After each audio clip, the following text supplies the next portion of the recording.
join this whole thing for us, and it's going to show us a great time. Awesome. Well, hello everybody. As Ellen indicated, my name is Jessica McDaniel and I am a community engagement coordinator for the Central Arkansas Library System, better known as Library Bay when you see me out in the street talking to people.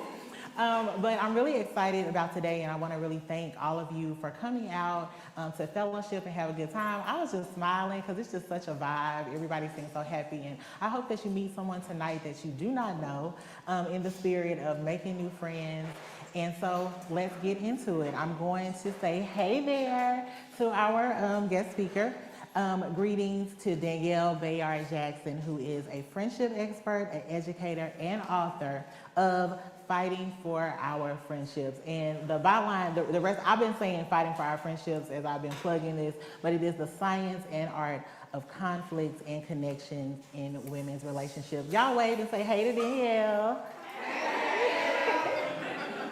Wonderful. We're so happy to have you. And as you can see, there's a room of us, and we're really having a good time and getting to know each other. And we wish you were here. But I got some questions for you so you can get in the mix.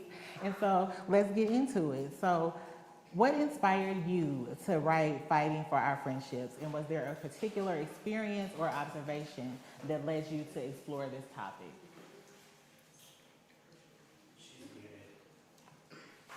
There we go. Can you hear me okay? Hey, we can hear you. Hey, all right. I'm so excited to be here, and I had the pleasure of seeing the crowd as it kind of came in and trickled in, and everybody's saying hello, so I can feel the vibe all the way from Florida, and I love it. I wrote the book because I saw so much of the algorithm, so much of the literature, emphasis on leaving, on cutting people off, on this has gotten too hard, so I'm going to leave. And obviously, it's unhealthy to stay in any relationship where it looks like it's expired and it's time to leave. So, of course, sometimes it's necessary. But I wonder what it looked like to stay. How do we develop emotional and relational resilience? And so I started as a high school English teacher teaching 12th graders. And I noticed that between classes, after class, my 12th graders, this is the number one issue the girls wanted to talk about. And we know a lot of us, we've been girls, so we know the number one thing they wanted to talk about. And then I became the academic chair of the entire department. And then I noticed that in those department meetings, a lot of the teachers were talking about how we couldn't convey solid instruction because these two weren't talking to each other. She didn't show up to school. So we had a front row seat into the way of issues of connection and belonging and how they impacted everything else. Then I left that world and got into the world of public relations. And I was working with these high achieving, charismatic women, much like yourselves, I'm sure. And it didn't take long before I realized that they too secretly had issues in their friendships as well. And so for the past 6 years, I've been studying what does the research have to say about the way that women uniquely fight, the way we uniquely cooperate and bond with one another, communicate. And I wrote the book in hopes of equipping us with an understanding of the mechanics of women's friendships. I'm so glad you said that because the title does suggest a battle or a struggle. And as I read through the book, I thought to myself, just as you indicated, that we really don't a lot of times even do that. We just drop it where it is. Can you share some of the key challenges in maintaining friendships that you explore in the book? Yeah, so something that I often hear from women when it comes to trying to maintain their friendships is sometimes it's just a matter of time. I hear this a lot from women who are mid adults, starting like early 30s, mid 30s. How do I keep up with all the things? And the good news is that the research shows us that there's a bit of a friendship dip, meaning that, we don't start seeing friendship issues until about the age of 26. That's when our social network begins to decrease. And that dip goes down and comes back up when we're like mid 40s. And it's likely because during this time period, a lot of us are hustling at work. We're trying to build that empire. We've got children. We might be caring for aging parents. We've got all the things happening at this stage of life. And so time seems to be a major barrier to keeping friendships going. For a lot of women, it's also having lacking a healthy model of what it looks like to go back and forth and then stay together and I'll see you tomorrow. Instead of we went back and forth, that felt tense and uncomfortable. I guess this is the end of our friendship. So for some of us, it's having models of what it even looks like to keep it going. Another barrier to maintaining friendship, especially for women, is differing life stages. I hear this all the time. One friend goes and has a baby, it changed everything. Somebody got married, it changed everything. She adopted a new lifestyle or new beliefs, and I don't know how to connect with her in this season. So for women, a lot of things change when we hit certain milestones, and it can make it feel very difficult to stay connected to our girl because we start to think, okay, the symmetry is off. I feel like I don't even know her. I feel like she can't keep up with me and where I'm going. That tends to be a major barrier as well. So those are three of the things I've heard women offer as challenges to keeping a friendship going over time. And I don't know, that completely resonates with me because I was an older, what you would consider an older mom. A lot of my friends, their children were a lot older. So I found myself seeking out new friendships where people could kind of align with having a smaller child. But what are some things that during your research that you found were helpful with people kind of once those life shifts are happening? How do you go about still maintaining that connection or making an attempt to maintain that connection? That's a great question. A couple things I would suggest. If you find that you're currently in a situation, um, sorry, I know that on the Zoom, I'm watching the chat. I know some people are saying there's major feedback. Hopefully you all can hear me okay. It might be for Zoom participants. Yes, we're good. Okay. Okay. A couple of things that I have noticed during different life seasons that can be helpful, because it will happen. The first is to front load the experience by telling your friend, okay, things are changing. I feel like we're missing one another. What can we do to stay in touch? That might be really, really helpful because a lot of times what women do, especially because we're known to ruminate more than men do. We're thinking, what should we say? What should we do? And it's another reason why they believe that women are more inclined to have anxiety and depression because of the ruminating. We're chewing it over. We're chewing it instead of taking action. It becomes immobilizing. So instead of saying, like, I feel like things are changing, I don't know. You're talking to your husband, you're talking to your friends. I think talk to your friend. Girl, think, okay, things are changing. I know you're booed up. I love that for you, but I feel like I feel like our rhythm is off. Like I don't get to see you anymore and I miss you. Because at the heart of that, that's the vulnerability. I'm scared because things are changing. I'm scared I'm going to be forgotten.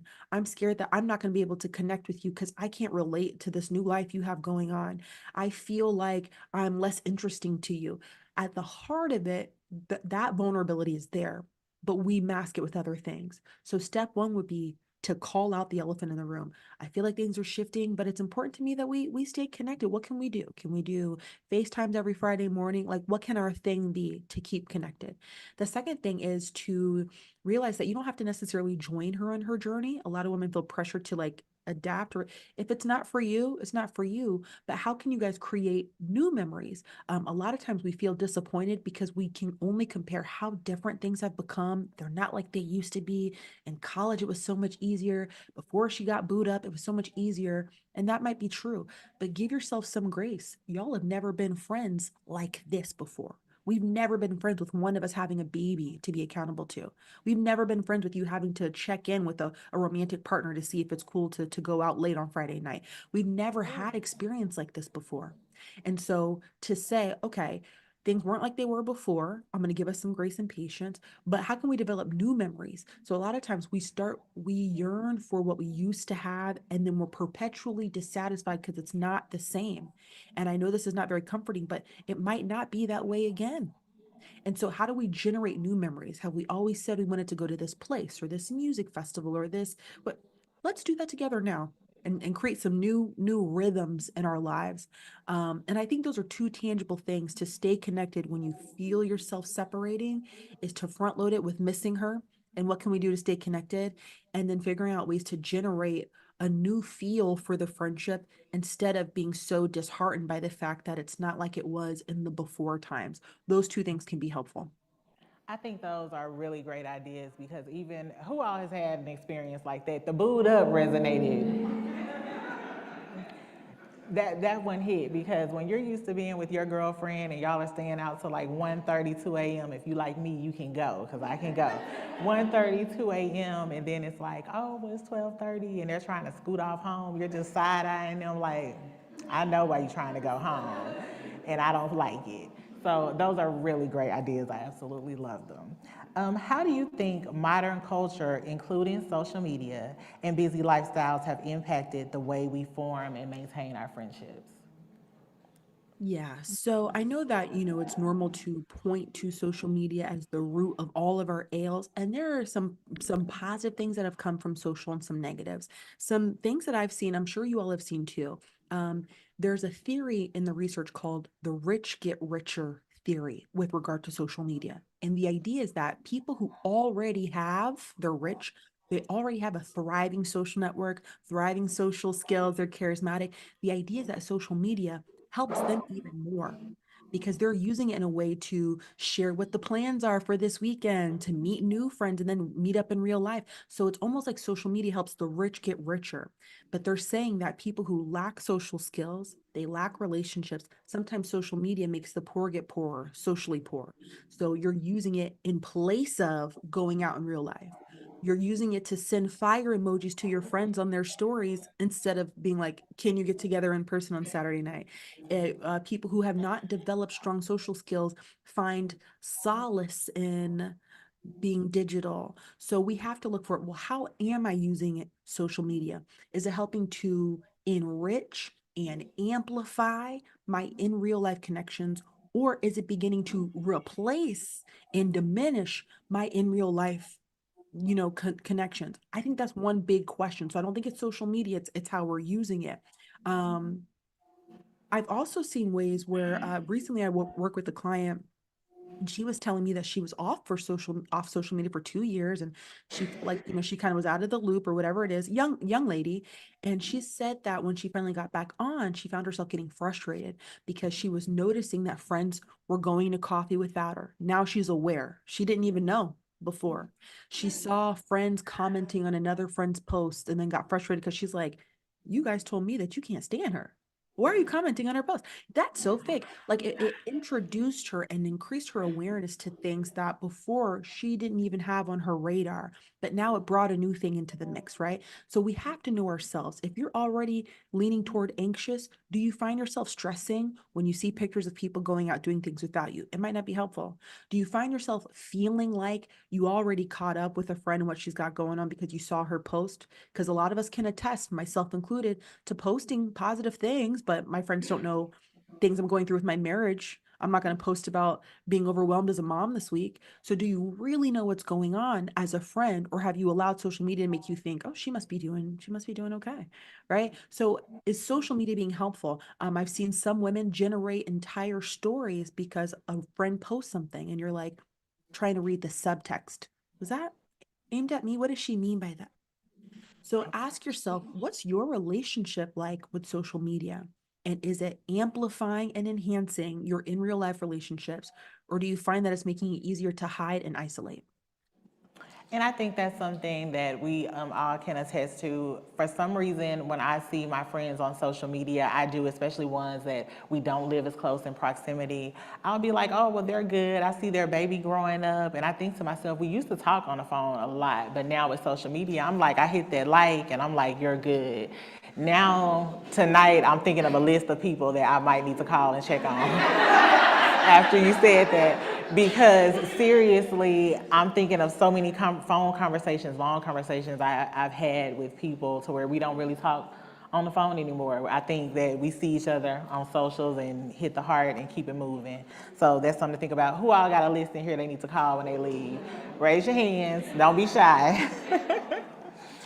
Okay, let's talk about how does your book address conflict resolution within friendships, and what's the most important thing for readers to take away with that? So basically, some tactics for trying to resolve issues once we come out with it and the issue is there, and we've made an attempt to reconcile it, but we seem to be stuck.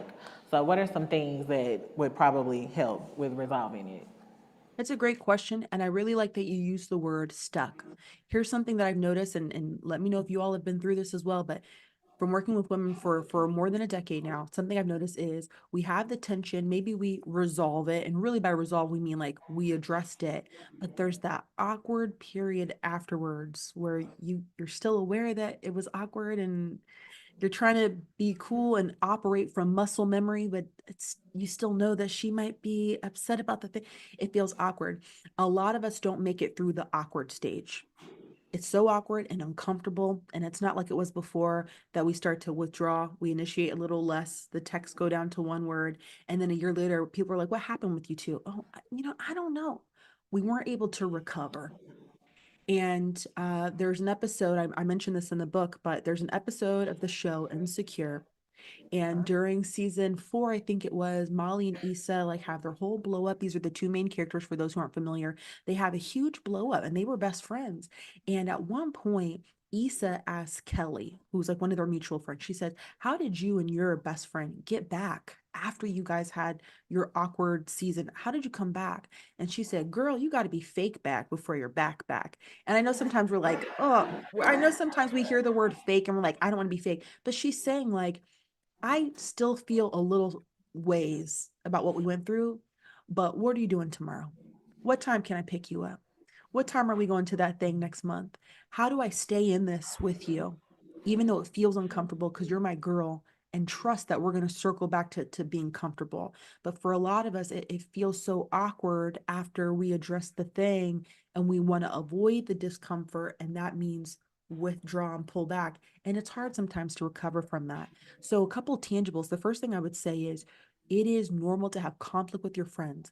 In the book, I think it's chapter 3, there's a chart and we talk about the difference between healthy and unhealthy conflict. You can start right there. That sounds so basic, but it is my plea to women, to myself, to my circle. It's my plea because if you believe that conflict is totally normal with your partner and with your kids, with your employer, but there's a part of you that believes that it shouldn't really happen with friends. Because if it's happening with friends, then you don't really know me like I thought you did. We're not as close as I thought. Nope, your friends are going to disappoint you as well. They are. So let's start there so that we're not so shocked when it happens and we see conflict as evidence that this friendship is not as deep as I thought.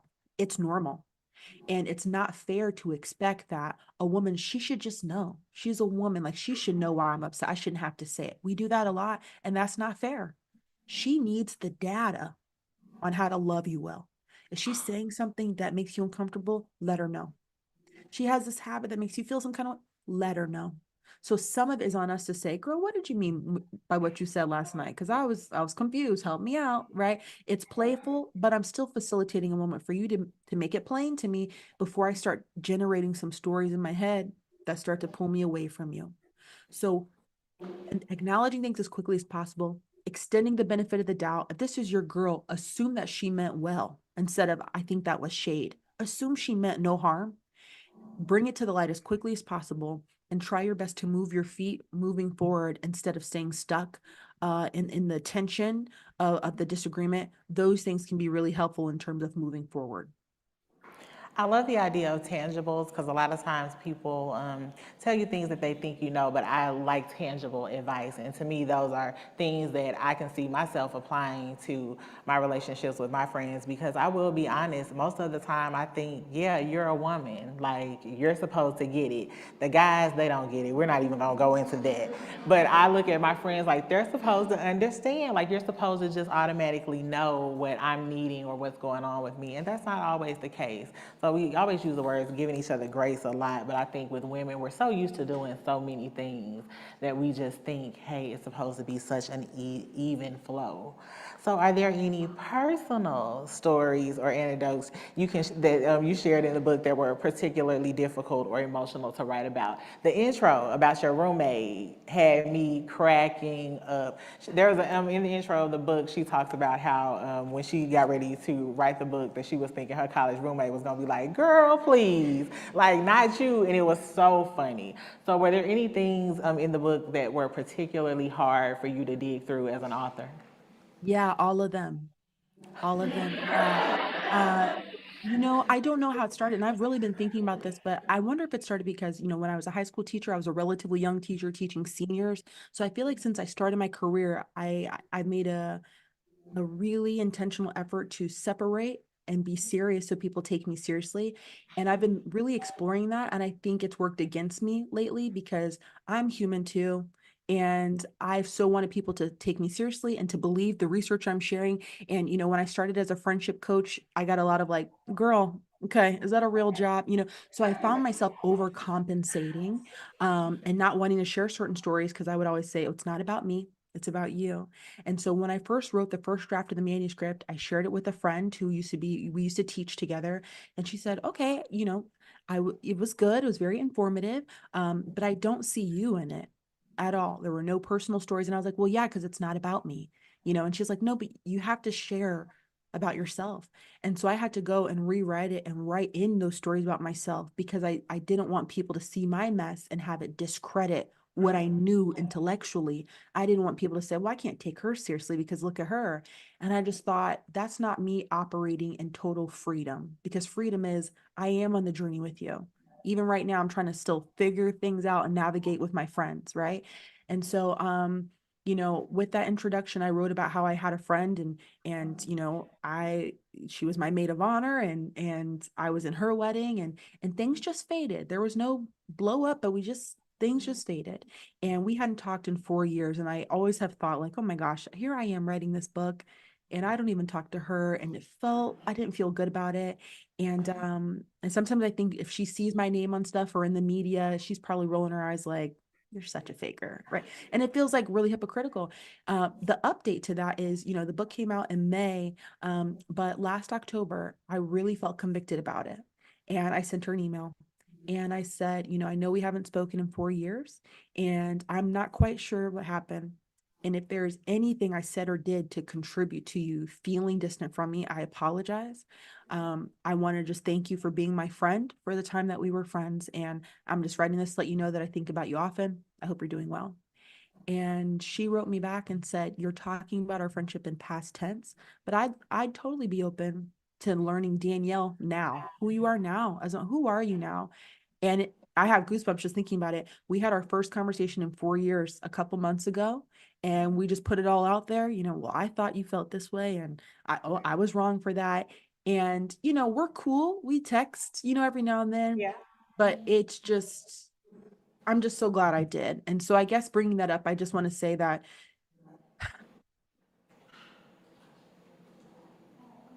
I'm learning too. And I'm so glad that people have been receptive to the personal stories.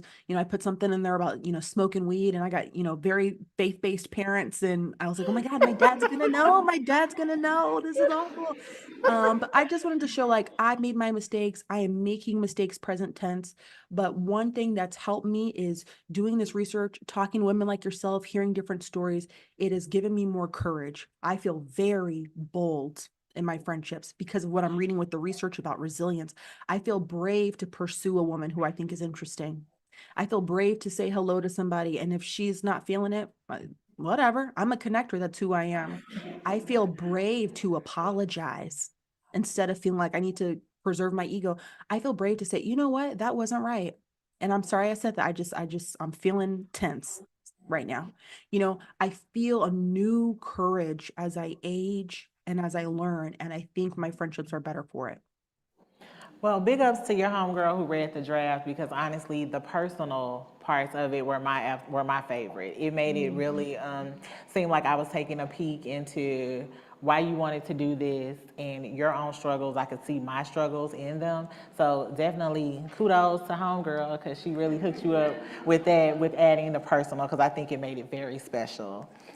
Do you explore any differences in how men and women approach and maintain friendships? And if so, what are some of those key distinctions? Yeah, I have a lot of those and I love talking about it. I'm going to give you some very tangible difference between men and women's friendships. I do now feel like I need to start this conversation by saying I acknowledge that this feels like generalizations. Okay. Just because I say something about a woman doesn't mean all women. And I just want to be very clear about that.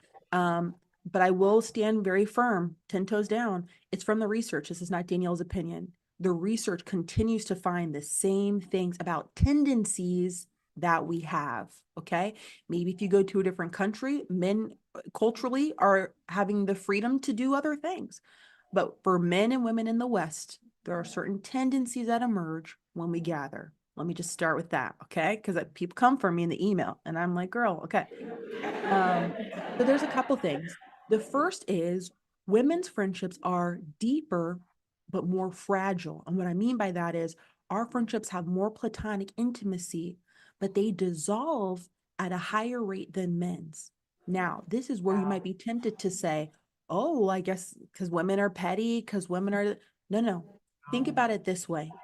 For a lot of men, not all men, but for a lot of men, they tend to keep their best friends at arm's distance. That's why we have that running joke about how your husband goes to play basketball with the boys for 6 hours and then he comes home and you're like, hey, did he and his wife have the baby yet? And he's like, oh, I don't know. Never know. Never know. Never know any of the. It's weird. They never know any of the tea. They never know anything. I'm asking all kind of questions like, are they getting divorced? What's going on? And he's just looking at me like, I have no idea. And I'm like, okay, proceed. We get it. Exactly. And somebody in the chat wrote, they never ask the right questions. I'm like, exactly. What's the update? So it's a running joke, but there's truth to every joke, right? That how are you spending 6 hours together and you don't know key information about this man's life, right? So the point of me saying that is that we might have more fallouts according to the research. Like when we write down, like they even did a study where they had women write down their friends' names and then write things that friends have done wrong already. What are some wrong things she's already done? And we can list it off. And then we're like, I mean, I don't know. So we might be tempted to think like, oh, well, women are just petty. But here's the thing is, the research also tells us that women integrate their friends in their lives to the degree of a sibling, but men to the degree of a cousin. So you're more likely to have a fallout with somebody because she's right up in my space. But I'm probably not falling out with anybody I wasn't close with to begin with. You see what I'm saying? So if a man keeps his friends at arm's length, yeah, we could easily be best friends for 40 years because it's not that serious. But if a woman is in my life and you all know you're my sister, you're helping me raise my children, we're sharing resources, you're putting me on to different programs that I need, we're doing career planning and goal planning together, praying with each other. You are my girl. So there probably is a higher chance that there might be some tension there because you're up in my life, as opposed to calling you twice a year, talking about current events. It's just a different dynamic. So we do experience greater depth. We do share more with each other. Women tend to congregate one to one, but men tend to congregate in groups. Again, that might account for why we tend to be closer because one on one, there's a lot more reciprocity and I see you. And being in groups affords you a certain level of anonymity. So I can kind of just like fade in the back because there's like 7 of us hanging out. I don't have to show up as intimately, right? There is a difference in our conversations, and you can look all this up. This is from a study at Pew Research Center, PEW, but they found that women are more likely to talk about their health, their family, their careers, all things that are personal. Men are more likely to talk about sports, current events. That's not personal. That doesn't center the person. It's not relational, right? And so even in the content of what we talk about, men perceive fewer social violations, women perceive more. So, like I said, we're more able to say, well, she did this, this, and this wrong. Those things are not okay. Meanwhile, a man's like, I mean, I don't know, he's cool, whatever. So there are some differences in those things. But they also say that men are in a friendship crisis because the number of men who say they have 0 close friends is exponentially higher than women who say they have no close friends. And again, some of that is cultural. Do we give men the space to talk about their feelings? Do we make jokes when they show tenderness? Are we training men unintentionally to not be soft? I mean, you've heard all the things there, but what's the consequence of that? Now, it feels weird to men to have a conversation one-on-one with a guy. It feels weird to be one-on-one with a guy. I've had a male client once, and he told me, it's really hard for me because sometimes I suggest like, hey, we go out and they'll be like, well, who else is coming? Like feeling hypersensitive to being one-on-one because of how it might be perceived. Y'all know what I'm saying. But what does that say? What are the consequences of that if a man feels like, well, I can't talk to him one-on-one because does that look weird? I don't want it to look. Yes, you can talk to him one-on-one about what you're struggling with. in your home life. You should. And I'll end with this. There's one study that found that when women are distressed, we go to our partner and our friends. Men go to their parents and their partner. We're not Wow. going to friends.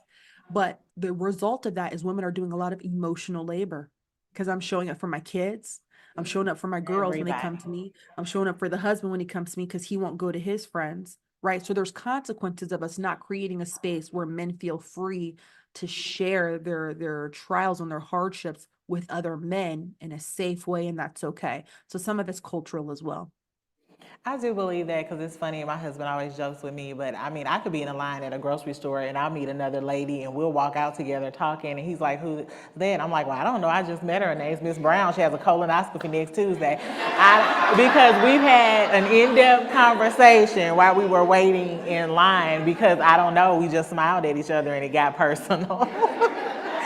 So that's something, but I know with men it is different, and so I found that part really interesting, just on how they communicate with each other, and they consider that a good time. But to me, it's not a good time if we ain't getting personal. So I want to know something about you. So that's really interesting. Well, we talked a little bit about social media, but let's talk a little bit about technology. In what ways do you think technology has helped or hindered women's friendships today? One thing that's similar to, I'll just echo what I said before about, does it have you thinking that you're connected when you're really not, even your closest girls? So, if one practical exercise is if you just look at how much you interacted, any kind of interaction with your friend over the past 2 months, we did a pie chart, how much of it was technological and digital and how much of it was in person. Now, I understand, some of us have long distance besties, so some of us it's not practical. I Yeah. understand that. But generally speaking, if you looked at how many times you talked to or connected with your friend, if I had to do a pie chart, how much was in person or at least in real time, meaning like a Zoom something, FaceTime something, and how much Yes. was, well, I texted her last week. Okay. So that's the first exercise to see, okay, is technology supplementing our efforts or is it replacing our time together? That's a very tangible assessment for you. Another way technology kind of impacts friendships is when we do communicate. There's something known as digital body language. We included it in the book, but there's also a book by the same name, a woman named Erica Dewan, and I just think it's so brilliant. But she talks about how the same way in person there's body language, like if I'm talking to you right now and my arms are crossed and I'm just like, you're thinking, oh, she's irritated. Maybe I made her upset because I've got my arms crossed, my head tilted, I'm rolling my eyes. Okay. There's body language. Well, she argues that there's digital body language, and those things impact your message whether you want it to or not. So, for example, the brevity of your message impacts the way it's received. So, if I send short text, I'm going to look like I'm irritated or I'm not invested in this conversation. When in reality, I don't want to text a whole thing. I'm just trying to be quick. But that's going to impact how she receives it because she's already receiving it with like, oh, I guess she's over it. And I'm in between meetings. So what is it? Okay. Um, and then on the other hand, if it's a long text, you think, whoa, this is really intense. She's really upset. She's writing so much. She must be upset. Right. So brevity is digital body language. It's going to shape the way she receives your message. The mode of communication you use, an email versus a text feels more, informal. But if a friend sends you a long email after a fight, you're like, oh my God, because it's email. So it feels elevated. I'm receiving this with seriousness. Right. Um, and even, the use of emojis or not. Sometimes we use it to show like, okay, I'm just, no big deal, I'm playing. But Yeah. if she's serious, now an emoji communicates she's trivializing what I'm talking about right now. It's funny to her, right? So my point with that is I really want us to think about when we communicate with each other, how can you talk in person as much as possible where she can see your face, hear your tone, because it is going to impact the way she receives it, whether you meant to or not. If you text a long essay, she's going to think this is really intense. If you send short things with an emoji, she's going to think like, oh, she's kidding around. Yeah. How can you be more thoughtful around, you know what? Just to make sure there's no ambiguity, let me go ahead and call her. Let me go ahead and FaceTime her so she can see what I'm trying to say. Because I'm telling you, I cannot tell you how many clients are talking to me about some kind of friendship conflict they're having. And then they say, well, hold on, let me show you. Look at this text right here. Do you see how and we're going back and forth analyzing, like, wasn't that messed up? And look how long it took her. That's another one. If you're emailing, if you're texting right away, does it look attentive? But if you take 2 days, thinking like, wow, you don't even care enough to take the time to get back to me. So I know we all have our feelings around it, but whether you meant it or not, the brevity, the mode of communication, use of emojis, and turnaround time, all of those things are conveying a message. And if you are trying to reduce and minimize the amount of ambiguity, I really challenge you to put that conversation as in person as possible. And I totally agree. I'm an over emoji user because I don't want anybody to take it wrong. So it's always some kind of heart, some kind of warm thing because I'm like, does this sound crazy? So I feel like it's just safe to slap an emoji, a little sweet emoji on the end. I could be talking about anything. So now I'm about to check myself with that and just pick up the phone and go old school. I'm an 80s baby. I remember many nights on the phone. So I'm going to go back to that. How do you think the concept of friendship has evolved over the years, especially in the context of when you're a child versus as you grow into an adult? Yeah, gosh, the term of it escapes me now. I think the term is high stakes friendship. I didn't include this in the book, but they say that when we hit 10 years old, your friendships become high stakes. And that doesn't mean they become super important, but they become more significant to you than your parents' voices at around 10 years old. And for those with children, you might have seen that, like, okay, his friends, his peers seem to have more of a voice of influence than I am. He's not listening to what I say. He doesn't care at 10. And then it happens again like later in life. But how we use the term friend and how it evolves over time, there are periods where friends emerge as number one, and then they tend to go on back burner in the 30s because you got kids and working. And I'll get to my friends, when I need to tap them in to help me move or go to the airport. And then I'll bring them back, like if I divorce and now I'm like, I'm free, let's catch up. And they're like, girl, you've been gone for 30 years. Like what? So it kind of changes and it fluctuates. But I think that's such a simple yet important question about, like, what does friends mean? I think it also started to become a little diluted at the emergence of Facebook, and then you're like friending people.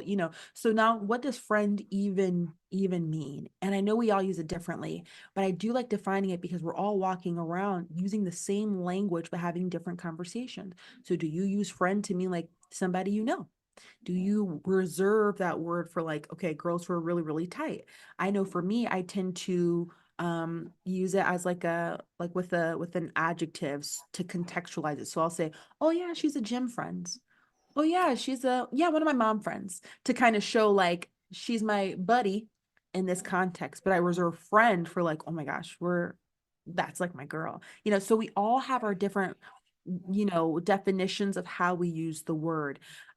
I I'll say this about that word. Um, I do think using it so loosely is tricky because you have certain expectations with the word friend. I expect my friend to show up for me. I expect my friends to, but if I'm using it to describe everybody I know, am I perpetually disappointed because I expect them all to come through in the same way? It's just not reasonable. Yeah. So I'll end with this just to put numbers to what I'm saying. The research finds that it takes 34 hours to move someone from an acquaintance to a friend. Now, I know some people, especially extroverts, would be like, girl, it takes me 2 hours. Like, you like Beyonce and margaritas, we're friends. Like, what else is there to discuss? So I get Right? that. I get that. And there's a difference between having chemistry with somebody and then, like, it's a friend. You demonstrated that you're reliable consistently over time. Over time, I've seen you in different contexts to get a real vibe of, like, your character. Okay. That takes time. I know some people will argue with me, but that takes time. Okay. So with that being said, how many friends do I really have? Right. The research also tells us that our brain can only cognitively handle 3 to 5 ultra close relationships. 3 to 5. And get this, Wow. have a romantic partner. The research shows that he or she takes up 2 of those spaces. Which, first of all, ladies, like, and I don't know who all is in the room, but that should make you question, is he really worth it? Two spaces? Okay. Really get clear on this person. Whoever this partner is, are they worth it? Okay. And then this is typically where women with 3 kids are like, oh my God, what does this mean? All my spaces are gone. So, the good news is it's totally fluid. Somebody who's your girl this year, things shift next year, and that's okay. But the thing is, those are called our strong ties. Sociologists refer to those 3 to 5 as your strong ties.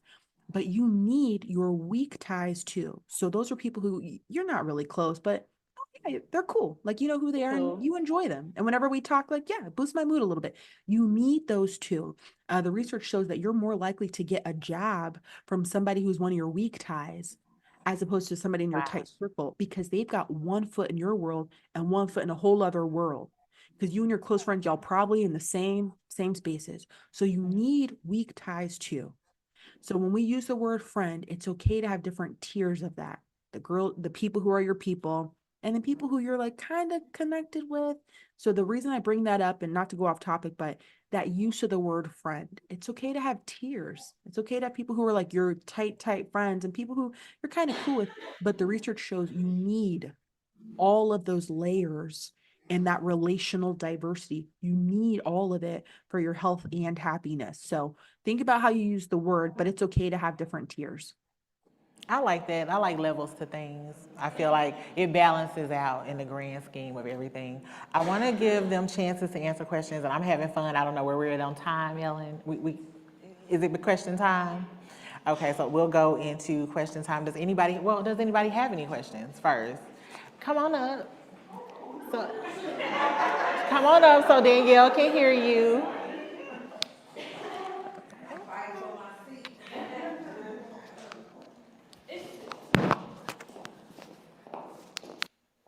So I had a similar, I guess, friendship as yours with the email in your introduction. When do you say it's over? When do you say I've did enough? I've tried. I've fought. When does it become not victorious and still victorious for yourself? Does that make sense? Yeah. Do I hear you asking at what point do you know it's over, or at what point do you announce it's over? Or Well, I guess, do you have to announce it? Is it because I don't think that it's a feeling. I think that when you're dealing with something so personal, it's more than a feeling. You do have to know. You have to feel and know. So what do I do at that point? What do a person do at that point? Is that? yeah, that's a great question. So I think it's maybe chapter 6, we talk, or chapter 7, I think, we talk about how to let go. So the whole book's about being resilient, but we have to acknowledge sometimes it doesn't work. What do we do? I know there are different opinions on, do you talk about it? Do you not? Do you fade her out? Do you not? So we outline the 4 different ways that you can release. And for the sake of time, I'll just talk about one of those. But pretty much a lot of friendships end because they just fade out. We don't talk about it a lot, but a lot of friendships ended just because you got busy, you reach out a lot less. It just happened. There's no beef. And so those don't really warrant a conversation. To me, a conversation needs to be had as soon as there are different expectations, as soon as one person expects to maintain the status quo and do our normal Friday night thing and our calls, and the other person wants out. As soon as there's a gap between what we want out of this, it might be helpful to make it really, really clear. Um, Especially if they start to do are we okay? Or are we good? Because they're noticing. And now we're gaslighting them. No, no, no, we're good. And it's not true. You're not good. And you don't want to be there. How fair is it to this person to be like, oh no, we're cool. I'm just busy, you know? And so one way to do that is to, when you have that conversation, for the sake of time, a 30-second wrap up of that would be, you want to make sure that you are compassionate and you highlight what you're moving toward instead of highlighting all her perceived inadequacies. So I'm not going to sit here and give a list of all the ways you fall short. I'm just going to say, I've really given some thought to it. And, I know we've been trying to kind of click and get on the same page, and it feels really difficult lately. And I don't know. I don't know how to circle back. And I think it's time for me to be in spaces where I can be a little more myself. And I know that sounds like, oh, cringe, but we're going to do that. And it's going to be really uncomfortable. And she might be mad. She might misunderstand me. She might go and tell our mutual friends I said something I did not. She might go and twist all the things and she might blow up. It doesn't take away from me making it plain and doing it with as much warmth as I can and letting her go because it's an act of generosity for you both. She deserves to be in the spaces of people who enjoy her company. And you deserve to not be in a friendship where you're dreading her texts, dreading the calls, having to lie about. So it's something generous for both of you to let it go if you no longer want to be there. That was a word. I thinking about putting it that way instead of kind of backtracking when you want to move forward. I feel like sometimes that gets hard when you feel like, well, I need to get this done to move forward, but you keep regurgitating the conversation and it's really pulling you back. So I think that's some really great advice. Does anybody else have any questions? Yes. Hello, how are you? My question, so I'm a girl's girl, and I got that from my mother. My daughters are girls because that's how I've raised them. I'm also a high school educator. So my question is, what would you recommend as somebody who's around young girls? How do we combat what they're seeing on social media, on TV as normal behavior that we as the adults in the room know is not? And how do we, and this is with teenagers, young girls, how do we combat that? What reinforcements or what recommendations do you have that will help us get them to a level where fighting is not right, or spitting on someone, just the things that a girl's girl just wouldn't do? Does that make sense? Oh, Yes. totally, Okay. totally. Yeah, that's a great question. There's so much there. One is helping them see that just because something is normal doesn't make it healthy. There's a difference. So they might say, this is normal to me. I see it all the time. I can't contest that. Maybe you do. It's not healthy and it's not good for you or the girls long term. Another is sometimes, to the degree that it's appropriate, sharing your stuff. And I don't mean your business, but it could be something where, I know sometimes when you come on Mondays, people talk about their weekend or they're like, Miss So-and-so, what did you do? So even in those moments being like, I hung out with a friend, which was like kind of tricky because we haven't talked in a while because I was upset, but I was like, this is so awkward. But I reached out to her and was like, let's connect. And we did. And we had a lot of fun this weekend. So how can I show you in these little vignettes of how I am working on resilience with my friends? We talked about it. It was so awkward, but I don't know, it was worth it. Right. So showing that it's not that I have it all together. We talked about it and it was fine. No, it was really awkward. Or my friend, she made me so mad. And so I just need to cool off. And then I'm gonna let her know, right? Asking them alternatives. Like, I know that's what you see people doing, but what's something else, you can do? What's another way? But as much as we can show them, I identify with being embarrassed. I can identify with feeling ashamed. I can identify with being lonely. And in spite of those feelings, these are some alternatives. And the last thing I'll say is helping them see long-term effects of that. So, okay, you spit on her, and then what happens next? Right. Now she wants to spit on you and get her girls, and then what happens next? Right. And helping them see like long-term, what are we doing here? So I think as much as we can help them see long-term effects of the way you're engaging, just because it's normal doesn't make it healthy. I'm on the journey with you. It's so hard sometimes, but totally worth it, girl. Trust me, right? As much as we come from a place of I'm in it with you, as opposed to I'm the authority who thinks that your conflicts are just so frivolous and silly. And it's just like at the heart of what's happening, I understand. I understand what it's like to feel like you've been so disrespected by another woman. I understand what it feels like to know that somebody's dragging your name through the mud and you want to like get back and reclaim your reputation. I understand what that feels like. And we have two options here, so I think as much as we can show them, I'm with you, but it's not healthy. Let's come up with some ways to come up out of that. I think could be a good starting point.